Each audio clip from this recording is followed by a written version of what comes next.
justice pénale spécialisée. Dans la discussion générale, la parole est à Monsieur Philippe Bonnecarrère, rapporteur pour le Sénat de la CMP.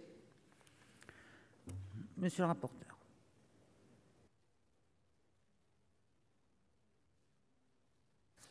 Madame la Présidente, Monsieur le Ministre, mes chers collègues, en février dernier, vous avez adopté en commission des lois le texte qui vous est aujourd'hui soumis. Vous l'avez approuvé au mois de mars dernier et votre travail, sérieux comme de coutume, a été pris en compte par l'Assemblée nationale et vous retrouverez donc la quasi-totalité des éléments sur lesquels vous aviez été amené à donner un avis favorable et sur lesquels vous aviez apporté vos améliorations.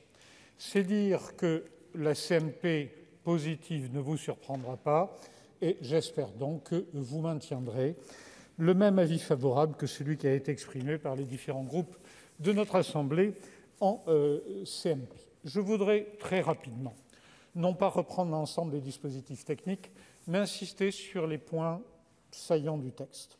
Le premier élément est bien sûr l'aspect parquet européen.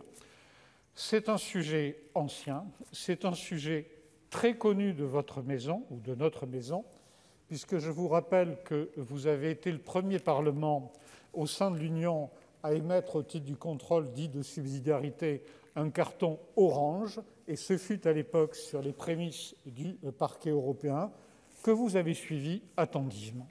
Ce parquet européen a fait l'objet d'un règlement en 2017 et vous allez maintenant le transcrire dans notre système judiciaire. Pourquoi nous apprécions particulièrement le parquet européen? Nous l'apprécions également parce qu'il est issu d'une coopération renforcée, 22 pays. Le Sénat a toujours été très attaché à trouver des chemins intermédiaires entre les décisions européennes prises à l'unanimité et le repli plus dangereux sur les 6 pays d'origine ou sur les systèmes à géométrie variable. En bref, nous apprécions les coopérations renforcées où, en l'espèce, 22 pays se mettent d'accord. Et se mettent d'accord en exprimant à travers le parquet européen la volonté de réprimer les atteintes aux intérêts dits financiers de l'Union, ce qui veut dire que concrètement, premièrement, l'Europe ne se perçoit pas simplement comme un marché. L'Europe n'est pas simplement un marché, elle est un État de droit. L'Europe n'est pas simplement une monnaie, elle est un État de droit. Avec une disposition, le parquet européen, qui équilibre entre une partie collégiale et centralisée et une partie décentralisée dans les États. Et c'est un système, et j'en terminerai par là, que nous avons à plusieurs reprises qualifié d'hybride et qui est, à mon sens, tout à fait remarquable, en ce sens qu'il allie 2 éléments que nous avons longtemps pensé les uns et les autres dans notre vie publique inatteignables.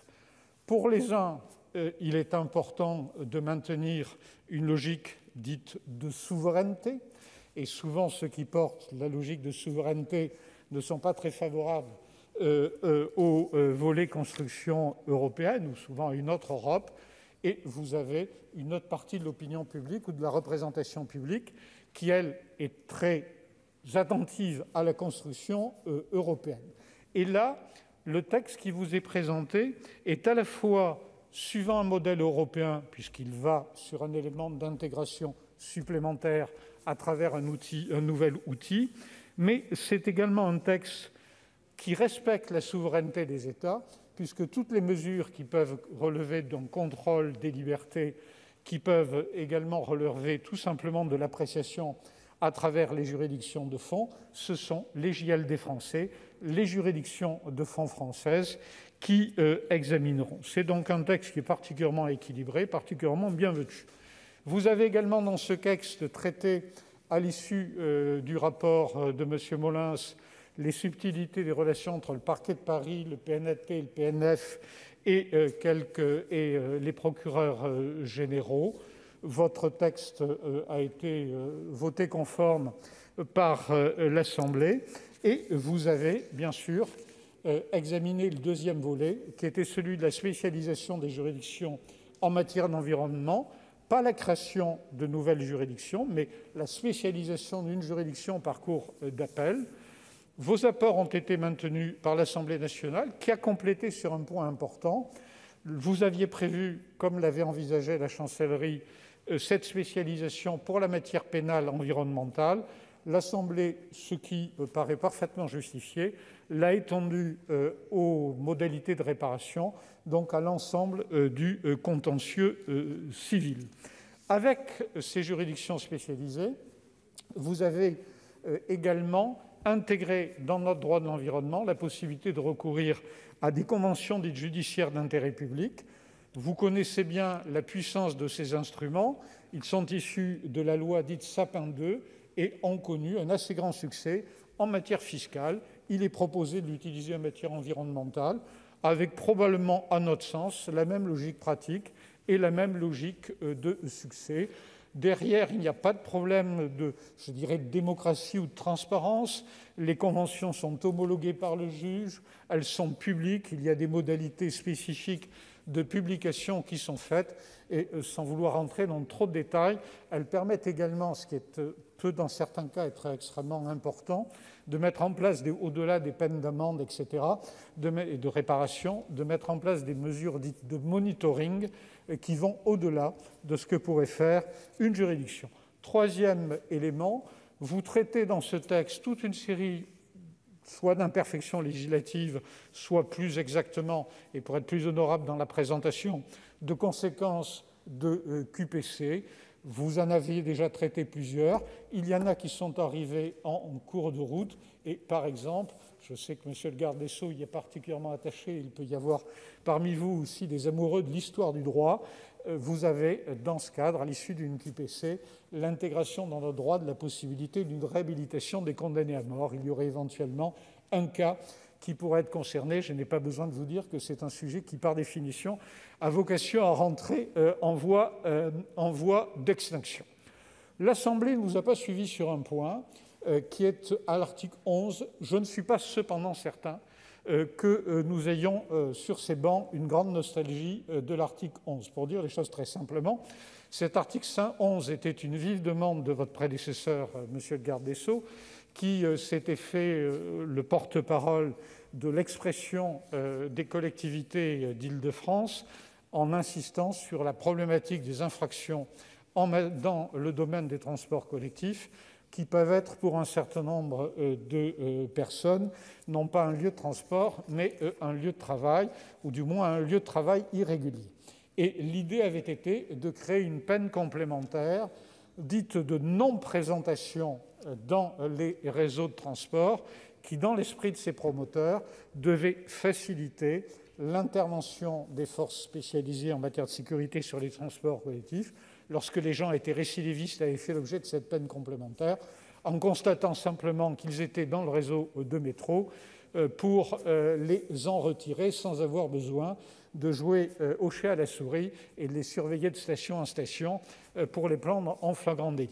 C'est une infraction cette peine complémentaire, pas cette infraction, avait aussi ses complexités dans l'organisation. Nous ne sommes pas totalement convaincus par l'argumentation qui a été retenue par l'Assemblée, indiquant qu'il y avait d'autres fondements pour traiter cette question, notamment à travers ce qu'on appelle les interdictions de séjour. Il nous paraît quand même assez difficile de considérer un jour un réseau de transport comme étant un lieu de séjour. Sous cette réserve, qui n'a aucune dimension technique particulière ou sentimentale, je vous l'indiquais, votre Assemblée n'avait pas manifesté, nous n'avions pas vu de difficulté au dispositif, mais nous n'avons pas vu d'appétence particulière. L'Assemblée l'a retiré. Il n'y a vraiment aucune raison de revenir sur ces éléments. Je terminerai sur un dernier élément qui donne quelquefois un élément cocasse dans l'exercice des interactions entre nos assemblées. Vous allez terminer de faire disparaître un article d'une loi extrêmement prestigieuse, puisqu'il s'agit de la loi Macron. Cette partie de texte concernait la profession des notaires et des commissaires dits judiciaires, prévoyait un système affreusement compliqué pour gérer des cotisations dites de péréquation dans la profession, avec un système qui était mi-fiscal, mi-civil, qui prévoyait un fonds spécifique dotation, une gestion par la Caisse dépôt et consignation, une cosignature du ministre de la Justice et de Bercy, et enfin l'autorité de la concurrence. Vous aviez tout supprimé, sauf l'autorité de la concurrence, où vous m'aviez suivi en considérant que là, on allait trop loin vis-à-vis de l'Assemblée en supprimant cela. Eh bien, ce dont vous aviez rêvé, chers collègues sénateurs, l'Assemblée l'a fait en supprimant aussi la référence à l'autorité de la concurrence, ce qui revient à dire qu'il ne reste plus rien de l'article concerné. Ceci étant, on peut le comprendre, la profession notariale travaillant fort honorablement, et l'on comprend, Monsieur le ministre, des arbitrages qui ont été les vôtres. Toutes ces explications étant données, vous comprendrez qu'au nom de la commission des lois, nous sommes favorables au texte qui vous est présenté. Merci, chers collègues, de votre attention.